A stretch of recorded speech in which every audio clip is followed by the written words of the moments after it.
So we're going to break down a lot of these numbers over the next couple of pages. As we talked about earlier on, GDP. Again, I can't say enough. At the beginning of last year, there was talk about a recession. What kind of landing was it be? We did not have a recession. We actually had 2.5% GDP growth in the U.S. for 2023.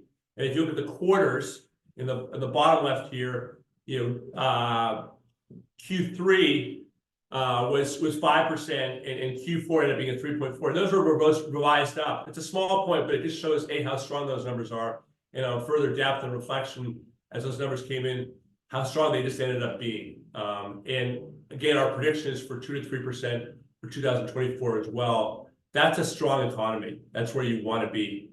That's sort of the global, the U.S. economy. On the right here, you have S&P earnings, and it's notable that the earnings growth for this period. And as Adriaan always says, it's tough to have a recession or low unemployment when companies are doing this well. And they're doing so well because they really tweak their operations. I think through COVID, they took advantage of it. They increased margins, they fixed supply chain challenges, and they're all in good shape. And that's why you see the nice positive earnings growth in the top right.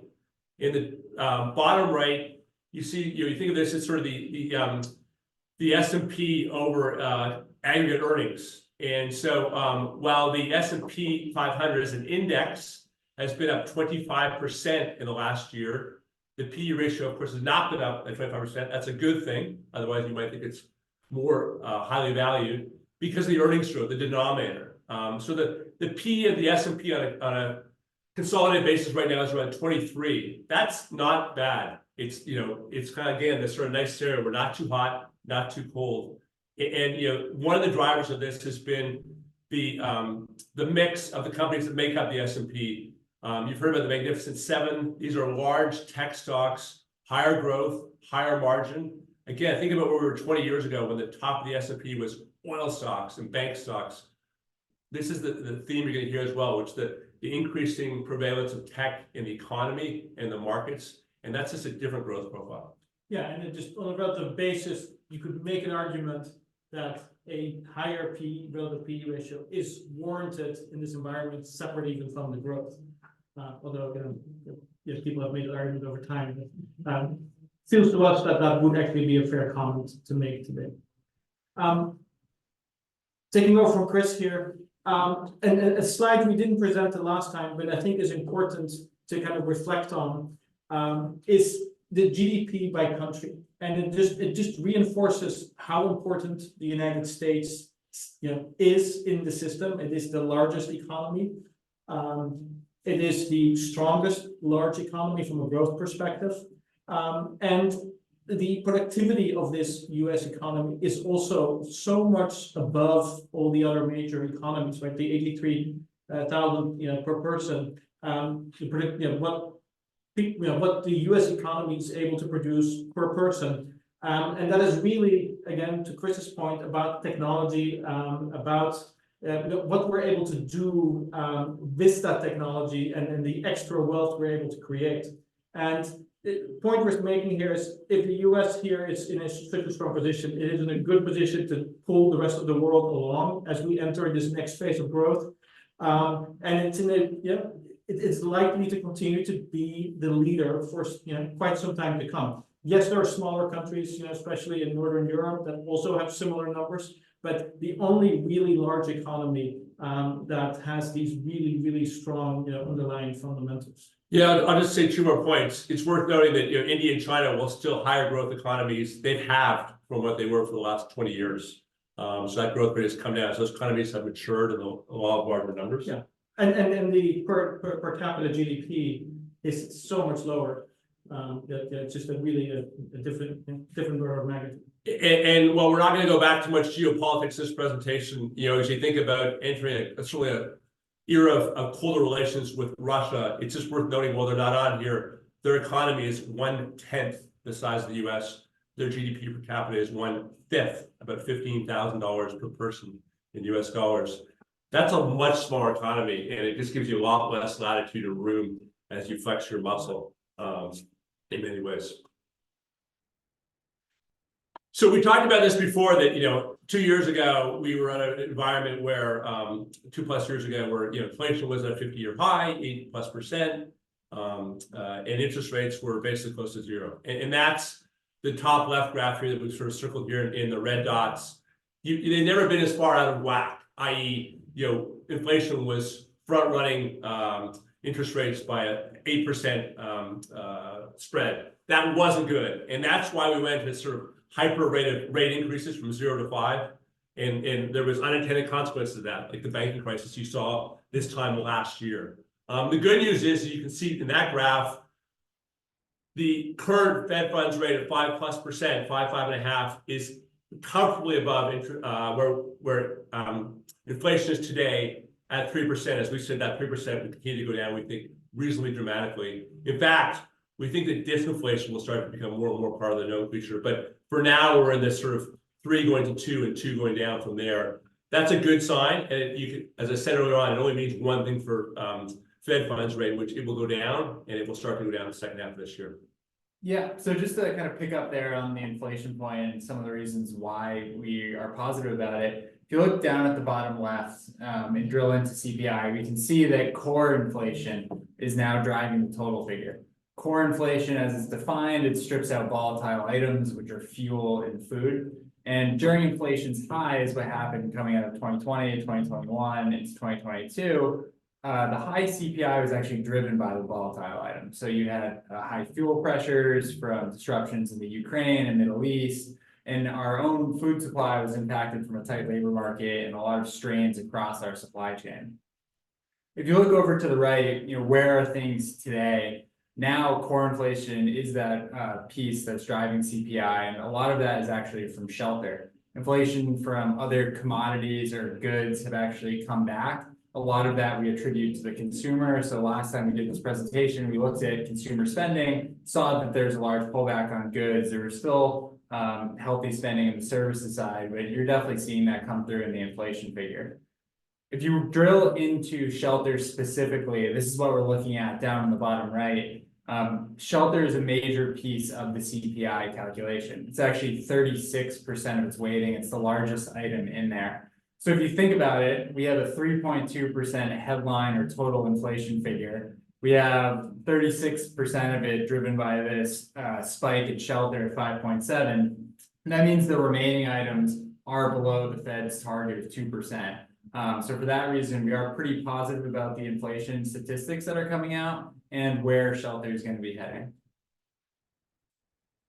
So we're optimistic about shelter inflation beginning to come down for a few reasons. One of those is actually how it's calculated. So the calculation for shelter CPI is very lagging in nature. The Bureau of Labor Statistics, which puts out the CPI, actually surveys samples of rents every 6 months. So when you couple that sampling figure with the fact that leases are turning over a year or more, it really doesn't catch things in real time. We like to track a lot of the private indices that are published by places like Zillow, and what you're starting to see from that data is shelter prices are beginning to come down. It's hard to ignore the impact of the supply chain pressures, and you see that on the left with some of our construction in the United States, seeing that both across single family and multifamily residencies. When the pandemic happened, you really had, it kind of caused completions on new construction to halt. You saw that coming out of 2020, but now what you're starting to see happening is completions are starting to come up, and there's a lot of residential housing units that are still under construction. So as this comes to market, we think it'll alleviate some of the pressures around rent. That real-time data that I had mentioned is over on the right. You can see that just looking at median rent prices, the trend line is beginning to turn downward. We think that's going to continue. And also in the bottom right, if you look at the vacancy index, we're back to about a pre-pandemic equilibrium. So anything north of that should, again, help have an additional alleviation on rent prices. So let's take a quick look at labor. This was a key factor that we discussed last year that was pushing up prices. We think the labor market is in much more of an equilibrium or in a healthier place than it was last year, and then will continue to move in that direction. Here at the top half is real wages, about real earnings.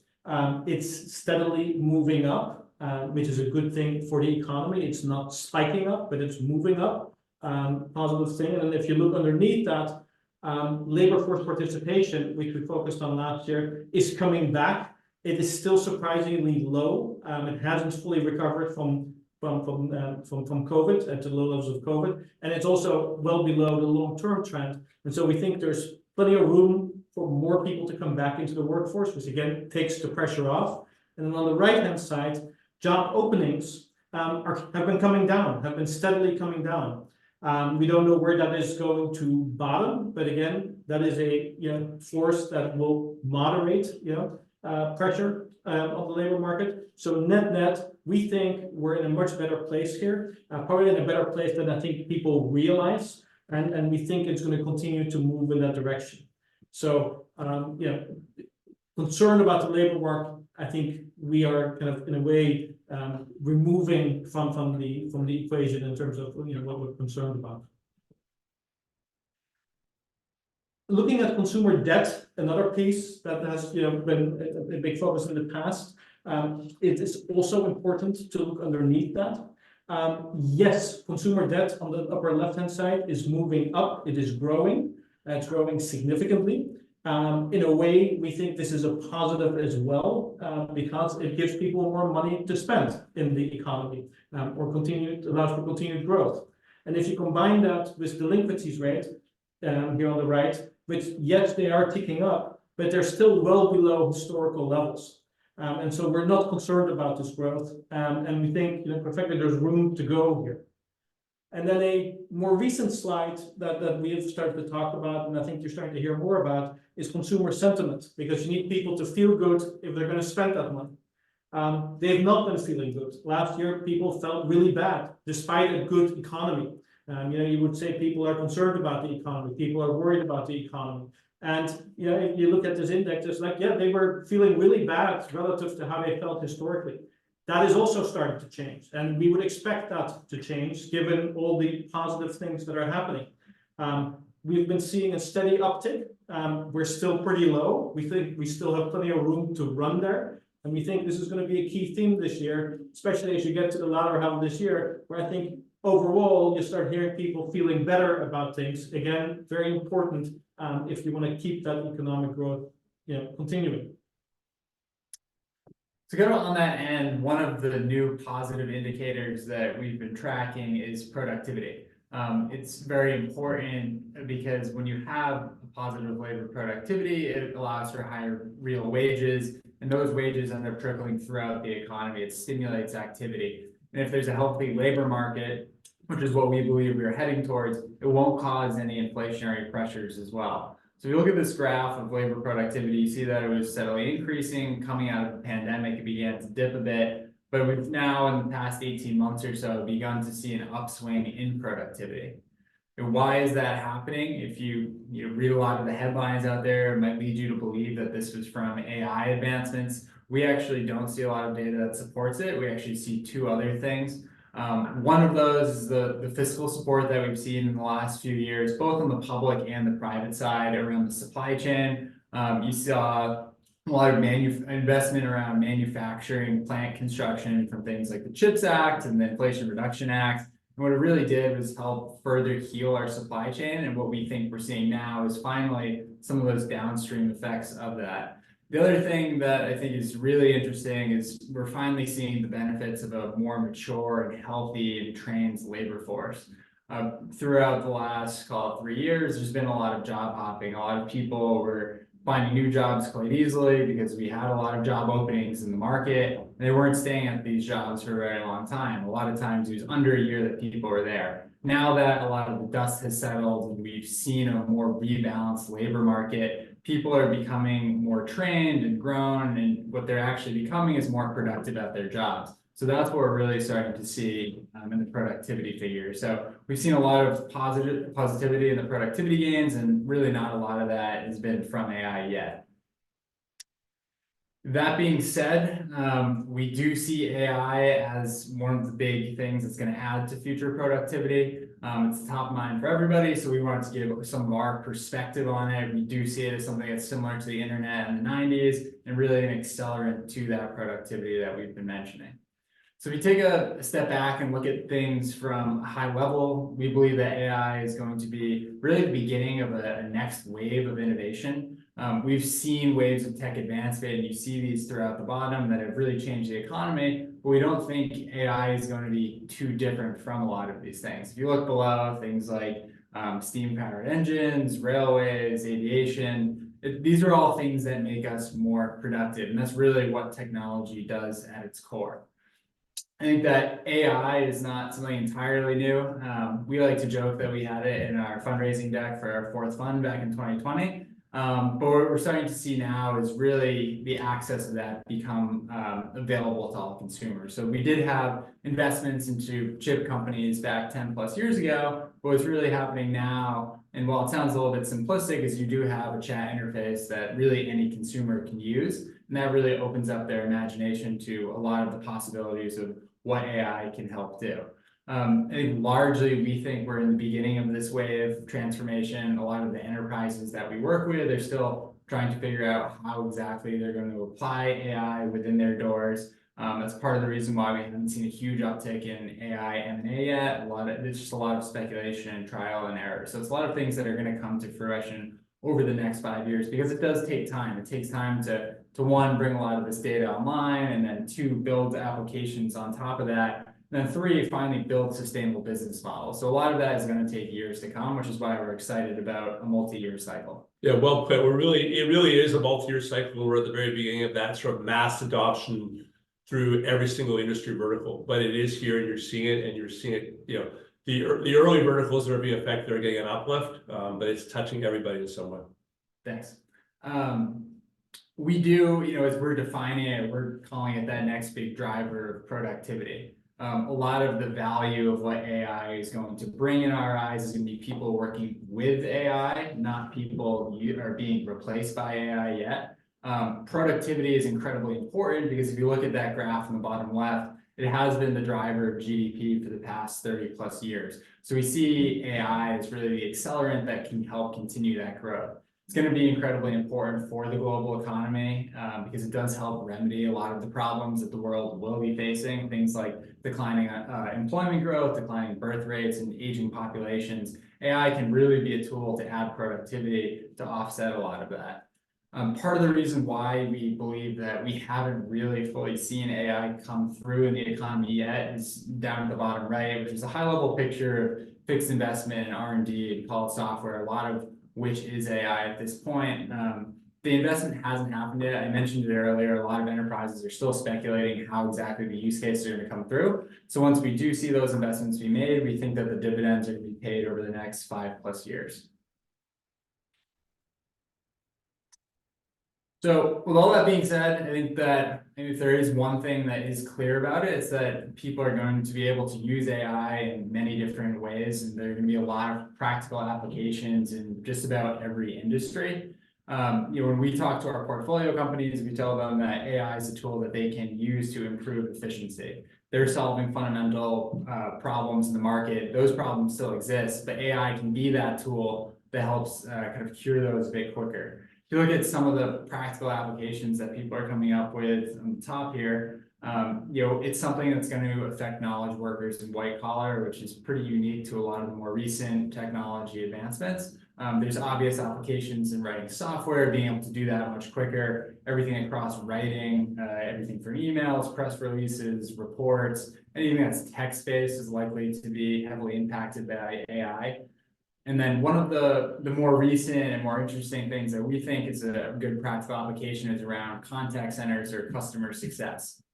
So there's a recent case study by a company called Klarna. They're a late-stage private company in the fintech or buy now, pay later space. And what they did earlier this year was really overhaul a lot of their customer success team using AI technology through OpenAI. Here are some of the statistics that came out of just 1 month into their usage. Their AI application was able to handle over 2 million conversations, which is about 2/3 of their total inquiries. Customer satisfaction was actually on par with what humans were producing beforehand. That was the work of 700 full-time agents. Quicker remedy times, and really strong impact on profit. All this being said, it was just more of a way for a lot of their CS teams to not be replaced, but to work on some of those bigger problems across the enterprise. Then lastly, down at the bottom, what is it? It's really a lift on knowledge work. So if you're calling it a 10 to 50% lift on that, it ends up adding trillions of dollars into the global economy. So we're in the business of M&A, both at the bank And and investing. Thank you very much. Both the banking side and the venture. And so we want to talk macro, which is really the theme of this presentation, but also give you some micro stories of what we're seeing.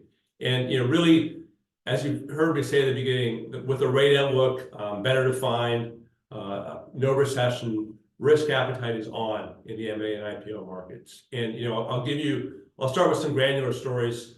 As I said at the beginning, at any given time, we're probably running a half different processes in terms of selling companies and giving deadlines for IOIs and OIs. We had a deadline last week where we received 13 bids, 13 IOIs. You don't see that unless you're a fairly healthy and robust market. In 3 different processes, we had preemptive offers.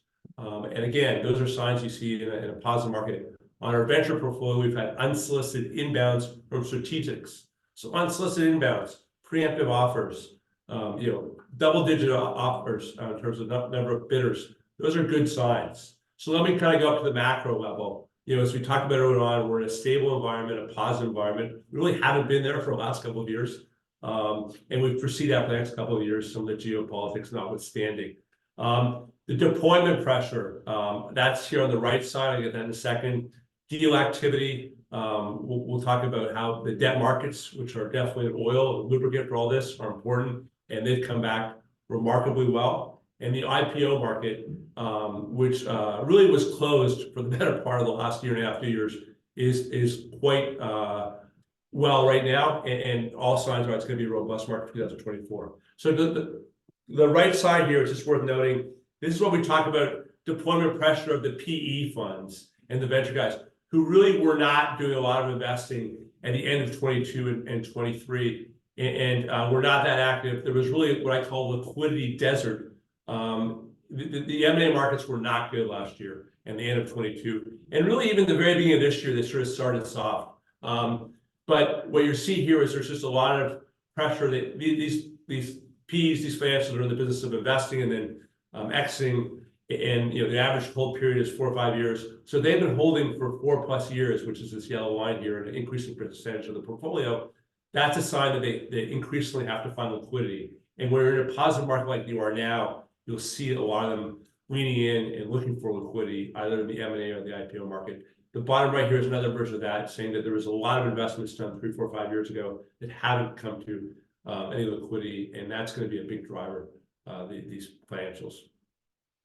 On the IPO market, I used to be a full-time IPO banker, and a very simple metric is if they're trading above their IPO price, that's a good sign for the IPO market. So look here at the green. You see 5 of the last 6 notable IPOs from the last quarter and the quarter before, trading at very nice levels. It typically takes a couple of weeks, sometimes a month or 2, for IPO to sort of find its trading range. But this portends to future IPOs, and you can see at the bottom here some of the ones. This is only a small subset of the IPO calendar, 2024, which we think will be quite robust and a good sign of exits. Don't forget, in a very bull market like we were in 2021, IPOs accounted for 80+% of exits for VCs. So they continue to be an important source of liquidity for the financials. Yeah, and what's noteworthy is these are pretty sizable companies that have pretty sizable IPOs. So brought meaningful capital back, or meaningful liquidity back into the market. Correct. So there's a couple of things to note here. These are private equities deals and exits. And so one of the things you hear me talk about was just what an apparition 2021 was in terms of deal activity and valuations. And really the theme here is that we're sort of back to where we were pre-COVID, i.e. think of the years 2017, 18, 19 from a deal flow perspective, deal count, And while this stuff always lags in terms of the data, you can see that yellow line on the left there, circled in green, that's on the way up. And we're certainly seeing that anecdotally. We're seeing more deals, and the volume can be affected by a couple of large deals, but we're also seeing that tick up as well. So that's on the investing side. On the exit side, again, it was really a liquidity desert for the last couple of years. You'll see that even more so on the next couple pages on the venture market. But that's coming back nicely as the private equity investors tap both the M&A and the IPO markets. So let's look at the venture side of things for a second. Definitely much more dramatic, kind of peak and then drop off. Venture deal activity, had seen this, kind of exuberance, in the 2020, 2021 range. That was primarily driven by these mega venture deals, the $100 million deals. It's hard to call those venture deals, right? When you put $100 million into a company, but that's what they're called. They have come down, not surprisingly. That number is now actually, it's not at a bad level, but it's, it's well below, or, almost half of where it peaked. And then if you look on the exit side, it really came to a standstill, both in terms of total amount and number of deals. We expect this to be the bottom. As you need people, willing to take risk to get these numbers to come up. We think that risk taking is coming back in the market, and you need IPOs. And I think again we are going to be turning the corner there, and I think the second half of this year will show a nice uptick in this whole area. Looking at fundraising, both buyout and venture, a little distorted. If you look on the left-hand side, PE fundraising looks actually almost at a record. Yes, that is true, but it is very concentrated. It's very concentrated by a small number of very large funds, $20 billion funds, $25 billion funds. If you take any one of those out, right, that number drops very dramatically. Most of these funds were multi-year, raising activities. So they just came to a close. But the number of funds closed, the dramatic drop off, I think is probably more accurate reflection of what's going on in this market. Medium funds, small funds, lesser known funds really are having a hard time raising capital.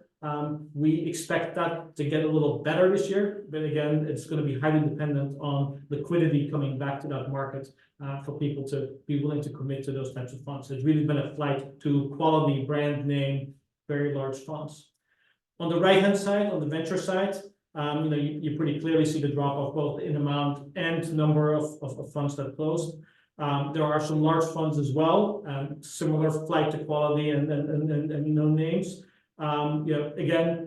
We expect this to bottom out and start turning around later this year, but you need liquidity for that.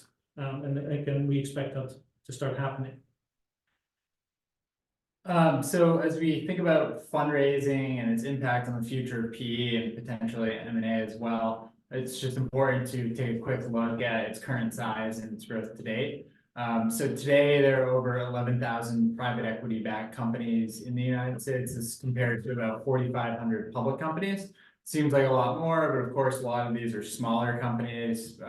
That's partially driven by the rise of lower middle market and middle market investing. But if we look over on the right, this is kind of thinking about VC and private equity in the context of the equity markets. It's still relatively small. So even today, these asset classes make up about 6% of the U.S. equity markets. This is significantly more than the, call it 1 to 2% that they made up in the late 90s, but still likely has room to continue to grow. There's a lot larger fund sizes, a lot more flexibility in funds, everything from multi-billion-dollar funds to funds in the tens of millions, and also flexibility of products. So we think that there is some room on that end. Another thing is that if you think about the industry in the terms of market-based nominal dollars, it should have an embedded growth rate within it. So if you think that the stock market is going to grow 7% per year, in order for private equity and VC just to sustain their percentage of that market share, there's an embedded growth engine within it. So, some of these positive factors that we're seeing around growth in PE and VC should lead to a more robust M&A environment for years to come. We decided to add a secondary slide to the deck this time. It's a business I know well from my past.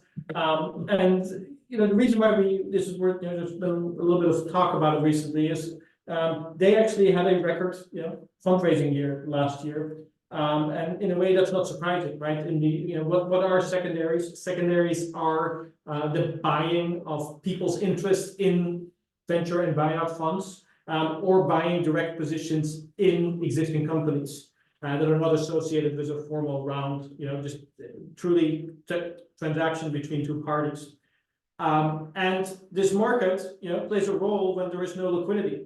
You can sell in the secondary market. You may be selling at a low price, but they are a liquidity provider when the public markets or the M&A markets are closed, or at a reduced activity, which clearly has been the case.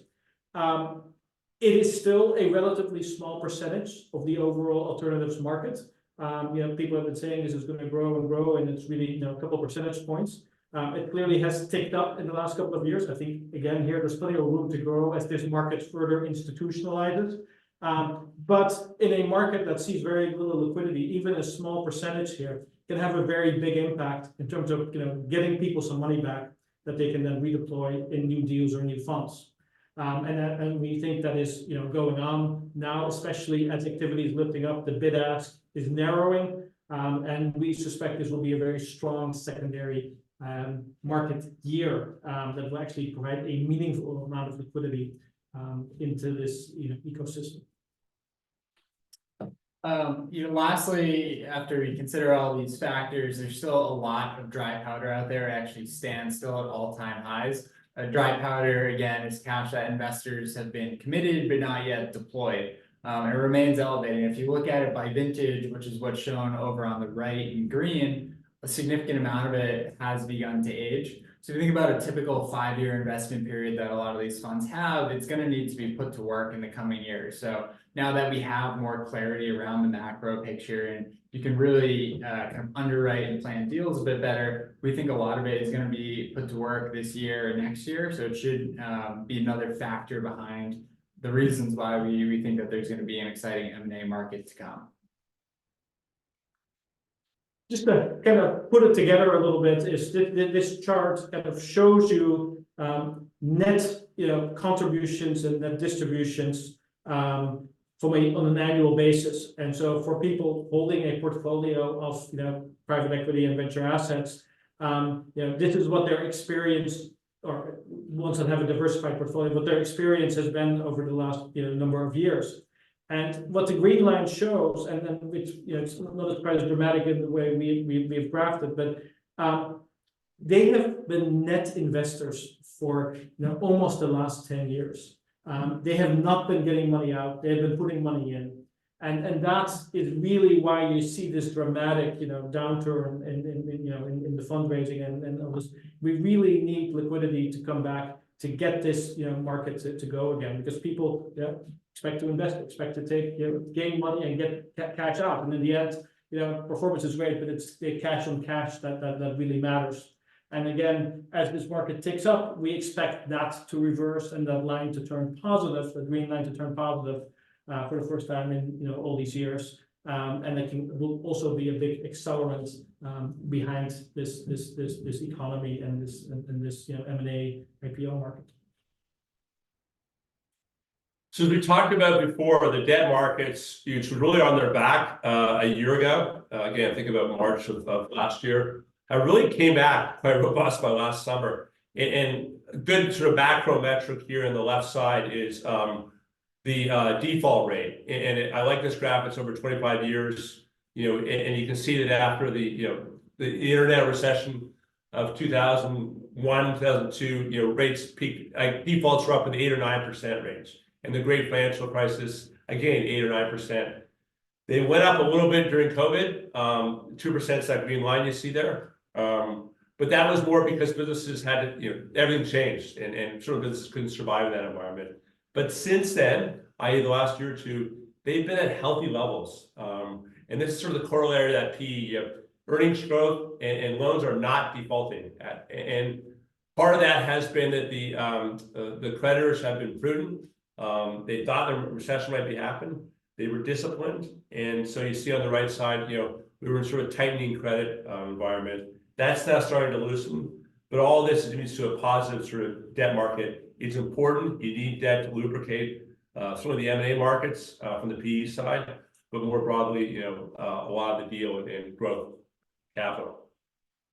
This is really interesting page about sort of who is debt these days. And historically, we often think of it as banks, or another term for that is syndicate. Here on the right side, that's sort of the light blue. But increasingly, credit funds are playing a more material role in the market. And they tend to be a little more aggressive, more active. And so there's a lot of benefits from that, credit funds being a more significant part of the debt markets. So a topic that a lot of people talk about, and we absolutely feel we need to address, but it's not something that we are very concerned about, is commercial real estate. Everybody thought this was going to be the second, kind of real estate recession. We do not think it is a critical factor. Yes, there are empty office buildings. We're looking at them from our office right here. And if you look at them, you think this is a big deal. And vacancies in downtown offices, markets are very high.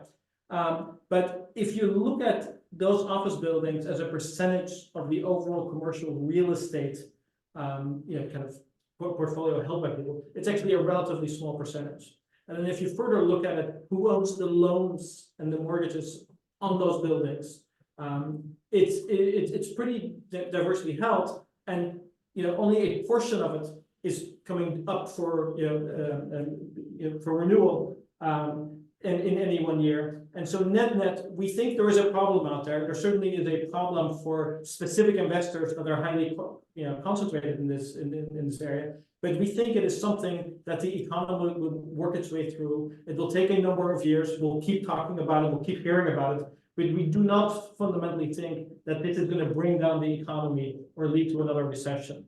And we increasingly are more comfortable in that. Yes, we're still learning things about it, but we do not think it is a fundamental driver of another recession. So let me bring it all together, what we're saying here. Last time we talked to you, we said, we think we're going to have a good 2024. We still think that. We think on the margins, it's going to be even a little better than what we said 3 months ago. But more importantly, what we're really starting to see is a picture of this being the beginning of a multi-year kind of steady growth wave. Yeah. And yes, global events could impact things. But if you look at the fundamentals of the United States, the role of the United States in driving that, we are very positive. And we expect, especially over the next 3-6 months, this engine of deals, of liquidity, of growth, to really kind of come up to speed. And we're seeing it already right now. We're seeing it on a day-to-day basis. We're seeing it in our portfolio, on our venture side. They're beating their forecasts. New deals are closing on the banking side. And then we really think the key thing, the AI-driven kind of further productivity gains are just beginning. And we really think, yes, everybody's talking about it, but if you really look underneath it and look at it in the kind of the very basics of what it does, I think there is a sustainable, kind of wave of growth that we're really going to see the benefit of, very similar to what we saw in the late 90s with the internet. So net, I think what we're saying is we expect, absent a black swan event, that we are here now entering a period of called 3 to 5 years, where we're going to see steady, solid growth and increasing economic activity. And that's with that we conclude, and we did get a few questions that maybe we can. Yeah, why don't I call them out and we can address them. So some of you have been putting your questions in. Thank you, by the way, for the last 50 minutes with us. We have another 5+ minutes for questions. Some of you have been writing in the comments, so I'll go about if you don't mind. Do you place any emphasis on the recent rise in oil and other commodities? Maybe I'll take that one. Sure.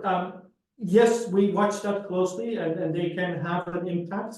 But we don't see anything of concerns. Now, again, things in the Middle East could quickly, unravel or become more problematic.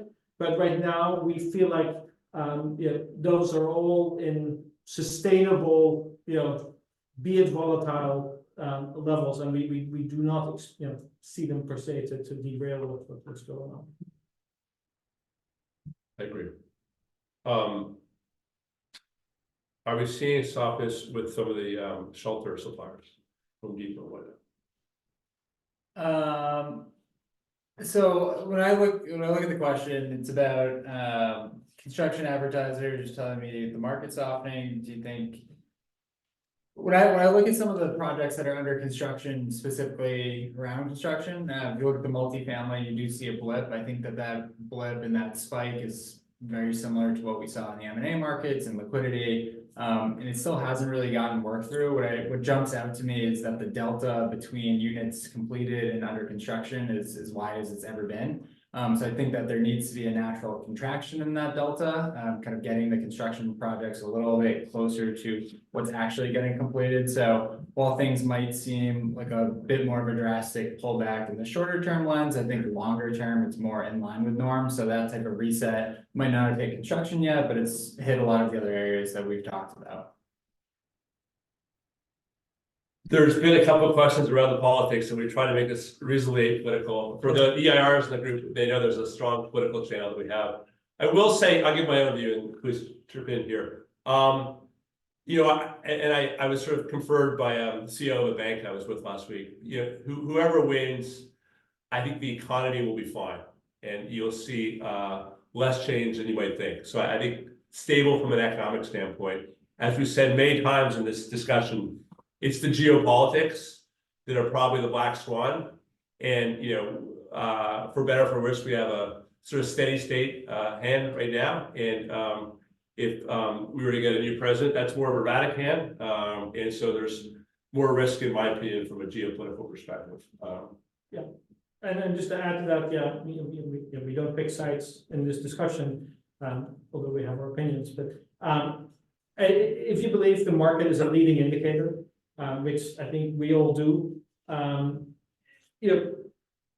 the markets seem to be quite positive and does not seem to be concerned for the moment about whoever wins. And as Chris said, I think it's going to be probably remarkably consistent, between either side and their ultimate policies. Yes, in the headlines and the market will be very different, but nobody wants to derail a positive economy in the end, or there'll be a lot of pressure to keep things on track. Correct. Any more questions?